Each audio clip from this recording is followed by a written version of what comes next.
colleagues, first of all, to start with, an apology. Technical glitches, I think, are inevitable when we're trying to do things online. I know it's very stressful for everybody involved, but I'd just like to start off by thanking Mary, who has been hosting and had to live through probably several lives over the last half hour. This is the second of a trio of autumn lectures hosted by the Irish Labour History Society. Last week we had Peter Rigney talking about the munitions strike. In 2 weeks' time we'll have Francis Devine talking about the motor permit strike. But today I'm very pleased to introduce Dr. Margaret Ward, who will talk to us about Constance Markievicz, Minister for Labour 1919 to 21. Margaret is a feminist historian who has done extensive work on, I suppose, nationalist women. In particular, her well-known book, Unmanageable Revolutionaries. She's written about Maud Gonne. Hannah Sheehy Skeffington is currently writing about Anna Parnell. And in particular, I think we're all looking forward to our presentation today on Constance Markievicz. There'll be an opportunity at the end of Margaret's presentation for Q&A. You can submit your questions through the chat button at the end. I'm very happy to introduce and invite Margaret to kick off with our presentation. Thank you, Shay, and thank you all of you for sticking with us and staying for this talk, and forgive me for any technological deficiencies. This is my first lecture by Zoom. So I'm very pleased to be able to talk about Markievicz as a Minister for Labour. When she was appointed by Dáil Éireann, she became the second woman in the world to hold a government appointment. But most of her attention, the attention on her really has been on the role that she played in the Rising, and then her election as the first woman in the 1918 parliamentary election. Very little attention's been paid to her role as a minister, other than colourful accounts of her travelling around Dublin in various disguises. So this is her office. This is a picture I've taken from the last edition of Sayer in North Frederick Street, and that you can see the plaque there. They had it disguised as a place where one could have music lessons, so there were musical instruments in the front downstairs room, and also a big plank and a window at the back to allow for a hasty escape if necessary. But actually I think it was the only ministry that wasn't raided in that time, so the disguise must have been quite convincing. But I'm going to start with looking at her biographers before I look at her role as a minister. How have her biographers judged her? And in this way, develop a kind of picture of the woman. So to start with Sean Fhuelorn's biography of Markievicz, writing in 1933, he was her first and actually only male biographer, and very dismissive of her performance as minister.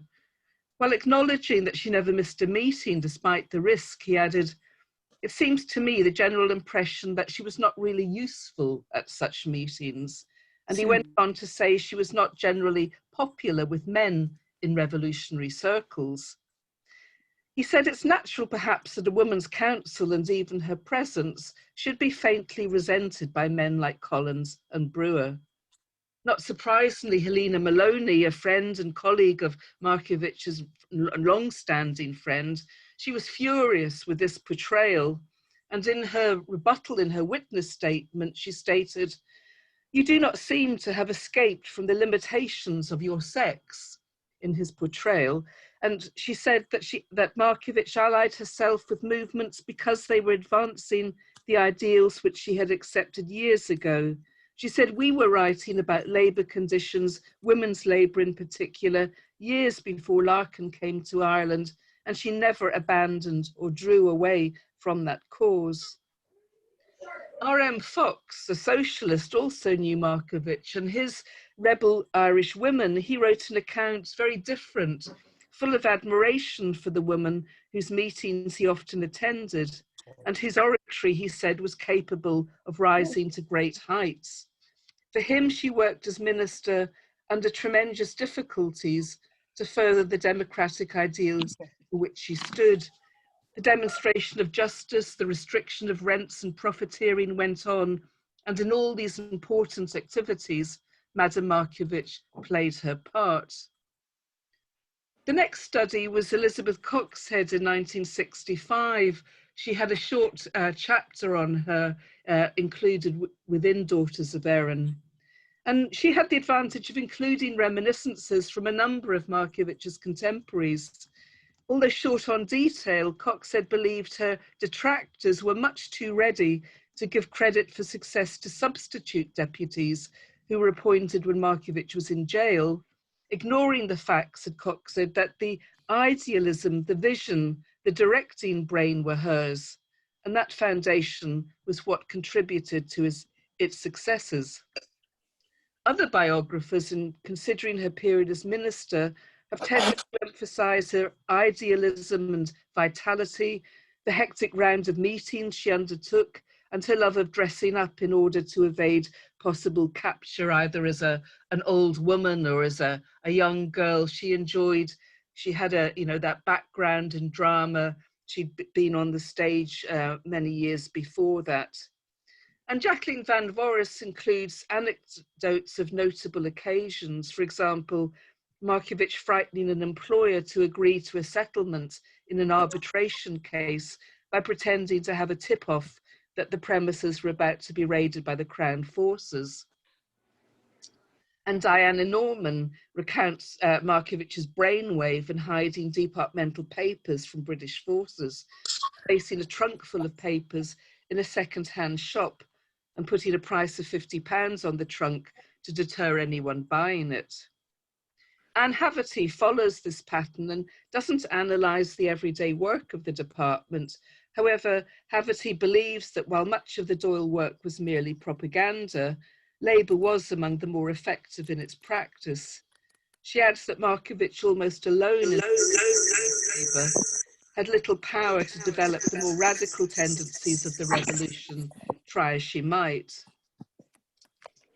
The Finnish historian Sari Okarinen did examine cabinet records, and she concluded that Markievicz wanted to establish a nationally organised labour movement, to act as arbitrator between nationalists and socialists, and to get the Doyle to back more radical reforms, and to have, to quote, an Ireland where the sexes would be equal, where the land would provide a living for every family, and where all the different sections of the population would solve their problems together.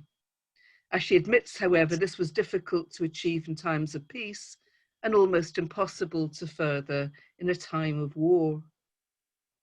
Lauren Arrington, in her double biography of Constance and Kazimierz Markievicz, published in 2016, doesn't examine cabinet minutes, but she makes full use of correspondence by Markievicz to highlight her reading and her sympathy with Bolshevism and her support for radical land reform, which sprang both from her study of Connolly's writings and the Russian Revolution, and also her own personal familiarity with the landscape and the tenets of the west of Ireland. In her ministerial role, Arrington, in her biography, highlights the establishment of conciliation boards and the employment bureau the ministry set up, but she doesn't go into further detail. And finally, her most recent biographer, Lindy Norton, devotes some attention to Markievicz as a Labour minister, interspersed with other biographical information, but she doesn't use cabinet records and gives no footnotes. So statements such as Labour got the smallest allocation of funds of any ministry and Constance didn't demand more are not evidenced or interrogated further. Norton states that Markievicz worked hard, but for her the problem was a general lack of interest in Labour matters. So having set the scene in terms of what biographers have concluded on Markiewicz's role, I want to now look at the evidence of the cabinet papers of Dáil Éireann. While these were often brief, particularly during the period when the cabinet operated underground, there is sufficient detail to draw some conclusions about the direction she tried to steer her ministry towards. While her ministry was fragmentary due to imprisonment, and you can see this here, and we look at December 1918 to December 1919, her preparation for the ministry and her first period of office, she was free for half of that year. For the year of 1920, from January to December, the Dáil Éireann and the ministry is forced underground at that time. She is free for 8 months of that time. And then finally, the period of 1921, which covers imprisonment, the truce, and Dáil Éireann, the second Dáil, and the downgrading of the ministry for Labour. Again, she was free for half of that time. So I'll look at the first period. She was in jail and she missed the first meeting of Dáil Éireann, but it was obvious as she was in jail, she was preparing herself for some role connected with Labour, and she tried to educate herself in a variety of ways. Kathleen Clarke was in Holloway with her at this time and said that Markievicz ordered books on economics, Labour, socialism and other topics, although Kathleen says she would skim through it, trying in her quick way to get the sense of it. Although she was the Sinn Féin figure with the closest connection to Labour, her appointment as minister was not a foregone conclusion. Clarke knew from personal experience, to quote, that the present leaders were not over-eager to put women in places of honour or power, even though, as she said, they had the right to both. When she asked Markievicz how it had happened, Markievicz declared that she'd had to bully them, arguing that she had earned the right, and if she was not made a minister, she'd go over to the Labour Party. In those early days of political organisation, Markievicz appears to have glossed over any kind of difficulties that there would be. She wrote to her sister Eva Gore Booth, "My conception of a free Ireland is economic as well as political. Some agree with me, some don't, but it's not a sore point. Easter week comrades don't fall out. They laugh and chaff and disagree." How wrong she was, as we will find out. Markiewicz's conception of policy was always rooted in the practical. She wasn't necessarily a strategic thinker, but she wanted to see change happen as soon as possible. And throughout her ministry, she stressed the importance of establishing cooperatives as a means of ensuring a just reward for labour and good prices for the consumer. From jail, she'd written to the Irish Women Workers' Union about a potential scheme whereby Sinn Féin clubs would supply milk from the country and send these to a cooperative shop in her constituency, selling the milk for 5 pence a quart instead of 8 pence. However, war conditions prevented this development. Dermot Ferreter in A Nation Not a Rabble stresses the degree of social and economic turmoil that existed at this period and the efforts of Sinn Féin politicians to prevent class conflict through emphasising cross-class alliances in the national interest.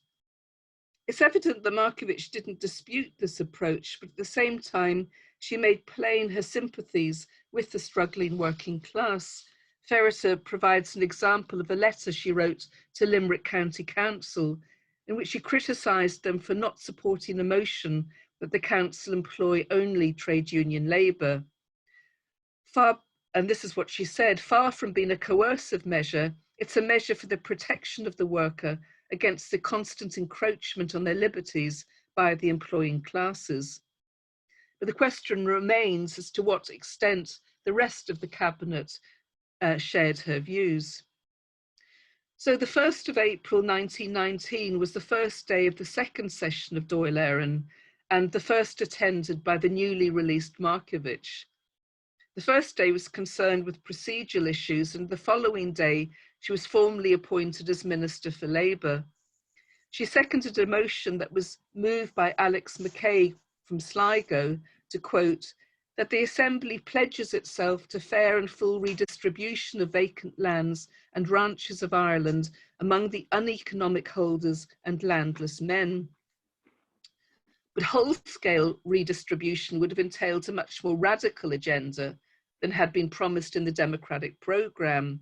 After discussion, the motion was withdrawn, but a committee to consider land policy was formed. However, McCabe, not Markievicz, was nominated to the committee. In December 1919, the Dáil set up a national land bank to lend money to cooperatives of landless farm labourers. When there were disputes over land, however, it would seem it was the landlords who were favoured by the courts. It was not, however, an area of responsibility given to Labour, but was entrusted to the Department of Agriculture. On the 13th of June, Markievicz was arrested and charged with sedition, serving 4 months imprisonment in Cork jail. Tom Kelly was a brief substitute before he too was arrested. She was released on the 16th of October, and the report of Dáil Éireann on the 27th of October stated she would again take up the work of the department. Arthur Griffith, as our acting president, added that the department has in its brief existence a good record to show. The report from Labour declared that a central conciliation board had been established for the settlement of trade disputes, and that a large number of disputants had already availed of its services. On a strategic level, it was reported that statistics regarding food prices, costs of production, wages, hours, and conditions of employment were being prepared to, quote, with a view to scheduling area groups showing an approximate level of conditions and thereby promoting stability in the employment of labour. Would this have led to greater wage equality and improvements in working conditions if this had been fully implemented? Remember that they really are operating under war conditions. But we come then to the second period in 1920, the Underground Ministry with Markievicz in office from January to September.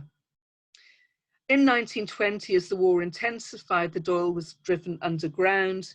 Dáil Éireann itself met only on the 29th of June, 6th of August, and the 17th of September. But the Cabinet continued to meet in a variety of locations, mainly in the private homes of sympathisers. Meetings were short to reduce the possibility of the ministers being caught together, and the minutes in their brevity reflect these difficulties. Markievicz wanted to have a number of issues raised in the Cabinet meeting of the 28th of February, and she sent in a list. Dermot O'Hegarty, who was Cabinet Secretary and a person of considerable influence, sent her the Cabinet response. It wasn't feasible at the present to make grants to hospitals that have treated the suffering soldiers of the Republic. Those were Markievicz's words. On the issue of the non-cultivation of land by farmers, she was instructed to cooperate with the Minister for Agriculture in order to form a central conciliation board composed of representatives of the Farmers' Union and Labour and the ministers. On queries regarding wages and local authorities, the Secretary of Local Government would obtain any necessary information for the Minister. I think you can see a pattern of non-cooperation with Labour emerging, or at the very least prevarication of placing controversial issues in other departments. The issue of wages in local authorities could be a concern for Labour just as well as local government. The ministry hadn't yet been fully established with regards to staffing, and this was delayed until June 1920. Dick Cotter, who'd been a civil servant before fighting in Jacob's factory during the Rising, was a highly effective departmental secretary operating under the nom de plume of Mr. Kennedy. He was appointed on the 7th of July 1920, and he and Cumann member Eilish Ryan organised the ministry office, which was based at 14 North Frederick Street. After that, the ministry submitted a lengthy report of its work, starting with the establishment of arbitration courts for trade disputes. Markievicz was careful not to undermine the significance of the trade union movement, nor to attempt to usurp their role in arbitration. She recognised that trade unions were dealing with cases every day, and she advised the Dáil that arbitration should only occur when both employers and workers recognised the authority of Dáil Éireann and where the matter couldn't be settled directly by trade union officials and employers.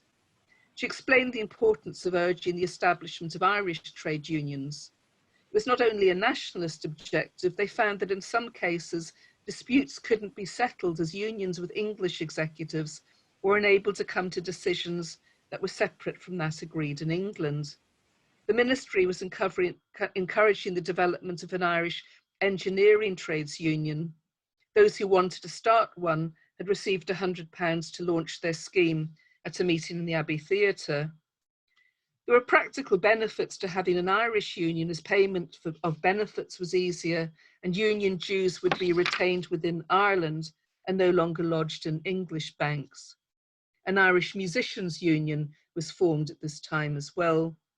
Her report explained that the ministry was discussing a scale for a minimum rate of wages on which to base labour arbitration to take the place of the British document at present in use. She added that the ministry also intended to draw up a scheme of insurance to be ready for the time it would be possible to get it adopted. The historian Arthur Mitchell, in his book on Dáil courts, condemned her inactivity on setting a national pay scale, but I don't think the evidence substantiates that criticism. It was war conditions that prevented the implementation of many initiatives, not just in Labour, but other ministries.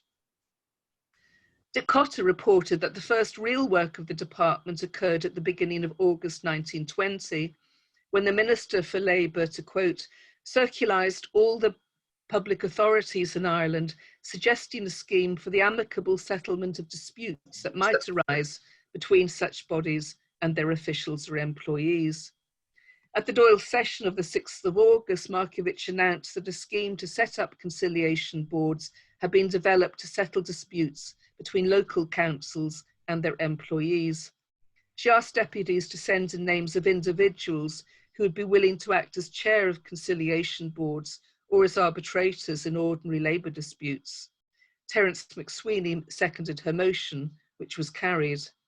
Most public authorities had pledged allegiance to Dáil Éireann and adopted the scheme, which was designed to challenge British machinery for settling salaries and wages of public officials. That July, Markievicz, along with Michael Collins, Erskine Childers and others, had met some members of the RIC who'd been involved in a police mutiny in Listowel the month previously, when they'd refused to hand over their barracks to the British Army, subsequently resigning from the police force. Former RIC man Jeremiah Mee was to play an important role in symbolising that resistance. Markievicz invited him to join her department, where she appointed him to run an employment bureau for former RIC members to encourage further resignations from the police. His memoirs recalled Madam doing things in dramatic style as she insisted on administering to him the oath of allegiance to the Irish Republic. This is Mee's words.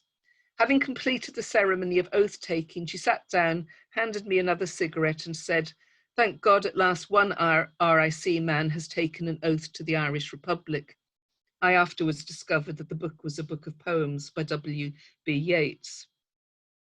According to me, Collins opposed his appointment as a dangerous man, while Markievicz retorted that she would take him into her own office, and if he proved to be a wrong un, she would herself do the shooting.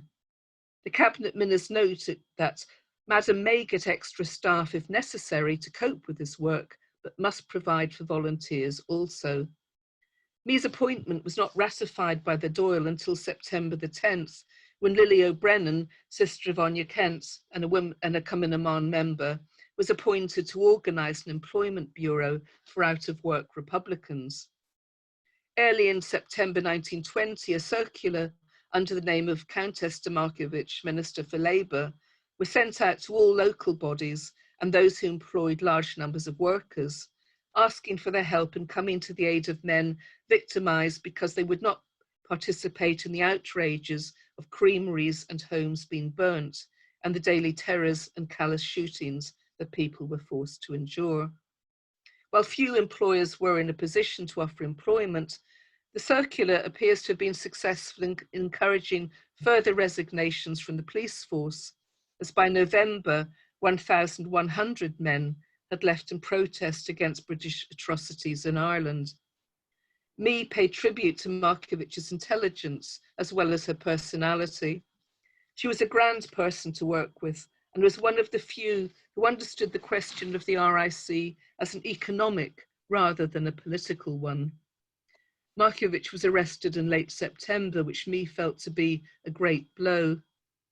Cotter, as departmental secretary, was the one who held things together in this time of uncertainty and danger. He reported to the cabinet on Joe McGrath, her substitute appointed in November, saying he'd scarcely time to get a grip of the details of what had previously been done before he himself was arrested on the 2nd of December. Joseph McDonough became the substitute minister in February 1921, and his primary focus was the organisation of the Belfast boycott. So, the final period of 1921. By January 1921, Lily O'Brien had 30 volunteers employed out of 58 applications, and 16 Cumann members had been found employment, with 21 still unemployed. Markievicz was self-deprecating about her achievement, writing to her sister Eva as she went to prison, "Well, I got it underway so that it goes on just as well without me. That wasn't too bad for an untried fool, was it?" Her return to the ministry following her release from prison during the truce of July 1921 showed her to be determined to reassert her authority by putting in a request for substantial extra resources. In her opinion, the estimate submitted by Acting Minister McDonough, to quote, "does not provide by any means sufficient funds for the efficient working of this department." Her revised estimate was a substantial increase, reflecting increased office costs. Staffing levels in the department had risen from 3 to 7 people. There were greater levels of activity, and she wanted to increase pay levels as well as to acknowledge the amounts of overtime that had been worked. Quote, "particularly since I resumed office, and none of them up to the present have been paid for any overtime."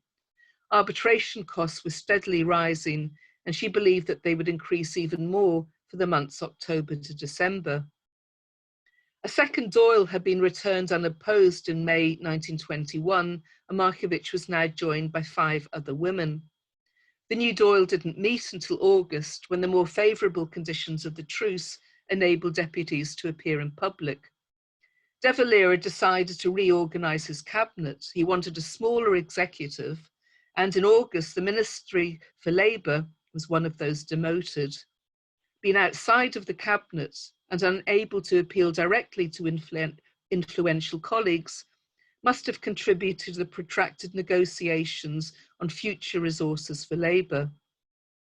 Robert Barton, a Wicklow landowner, appointed to a newly created ministry, stated that agriculture, commerce and labour were under me as Minister for Economic Affairs, as De Valera considered they would be better coordinated in this manner. When the new structure was announced in the Dáil on the 23rd of August, Kate O'Callaghan rose to declare she regretted that the only woman member of the cabinet would not be given cabinet rank in the new arrangement. Mary McSweeney agreed, adding that in her view, it was creating a precedent. Throughout this, Markievicz stayed silent. On the 26th of August, she was proposed as minister by Sean T. O'Kelly and seconded by Kathleen Clark. In October, she informed the cabinet of her opinion that social revolution was imminent, to quote, "with small outbreaks growing more and more frequent and violent, the immediate result of which will be destruction of property and much misery, which will tend to disrupt the Republican cause." She proposed that the government introduce measures such as investigating farm profits and establishing cooperatives to show the workers that we have their interests at heart, but the cabinet rejected her advice. Correspondence to Labour now followed a pattern of instructions for future action, with O'Hegarty sending the instructions. "I enclose for your information a list of the decisions affecting your department that were made at the meeting of the ministry. So, for example, on November the 25th, Labour was instructed to intervene with the Secretary of the Trades Union Congress and the Irish Engineering Union to settle the Cork rail dispute, to report on a dispute in Donnelly's bacon factory, and to develop terms of reference for a dispute in the flour mills. Labour disputes escalated in 1921 as the economic situation worsened. The Labour ministry was a buffer between Labour and employers, and it seems that this was the role the Sinn Féin leadership wanted Markievicz to undertake, rather than anything more radical. As Markievicz took the anti-treaty side, she was no longer in government after January 1922. The Labour department was then run by Joseph McGrath, a substitute minister who had taken the pro-treaty side. Dick Cotter also supported the treaty. It was reported that the work of the department is more or less confined to settlement of industrial disputes with, on the whole, gratifying results, as 51 disputes were concluded during the period. In 1924, when the Irish Free State reorganised its structures, the Ministry for Labour was abolished. So, just to conclude, I think that there's sufficient evidence from documents that showed that Markievicz took her responsibilities as a minister very seriously. Her chief aims were to establish a nationally organised labour movement with Irish-controlled organisations, to get the Dáil to back more radical reforms on issues such as workers' pay and the use of unused agricultural land for landless labourers, and to have gender equality in a new Ireland. And I'll leave it at that. Thank you very much. Okay, well, first of all, Margaret, thank you very much for that. I think to have a detailed account of the activities of a Dáil department is very much a new departure for a lot of people in their study of the period, which tends to focus on activities that involved gun battles and shootings and things like that. So it's fantastic to hear about the nuts and bolts of Constance Markievicz, her activities as a minister in the revolutionary period. The